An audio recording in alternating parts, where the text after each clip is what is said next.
Hi friends, root of 51 square minus 49 square. இப்போ போடுற method பாருங்கள், ஈஸியாக இருந்தால் ஃபாலோ பண்ணிக்கோங்க. A square minus B square அப்படிங்கிற ஃபார்முலா நான் யூஸ் பண்ணி போடுறேன். A plus B into A minus B அப்படின்னு ரைட் பண்ணலாம் இல்லைங்களா? ஸோ இந்த ஃபார்முலாவை அப்படியே நம்ம அப்ளை பண்ணிக்கிட்டோம் அப்படின்னா 51 ப்ளஸ் இது ஏ வேல்யூ, இது பி வேல்யூ, ஏ ப்ளஸ் பின்னு ரைட் பண்ணிக்கலாம். 51 ப்ளஸ் 49, அதே போல் இன்ட்டு ஏ மைனஸ் பி, அப்போ 51 மைனஸ் 49 ரைட் பண்ணிக்கலாம். இதுக்கான ஆன்சர் போடும்போது 51 ப்ளஸ் 49னா 100 இன்ட்டு இங்கே என்னது 51 மைனஸ் 41 வந்து 49 வந்து 2ன்னு கிடைக்கும்.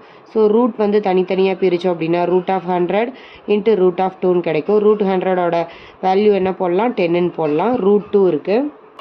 ஆப்ஷனில் இந்த ஆன்சரே வந்துட்டா ஓகே. அப்படி இல்லை அப்படின்னா 10 இன்ட்டு ரூட் 2ஓட வேல்யூ அப்ளை பண்ணுற மாதிரி இருக்கும். 1.414 அப்படின்னு சொல்லிட்டு இதை ரெண்டையும் மல்டிப்ளை பண்ணோம் அப்படின்னா என்ன கிடைக்கும், 14.14 அப்படிங்கிறது ஆன்சர்.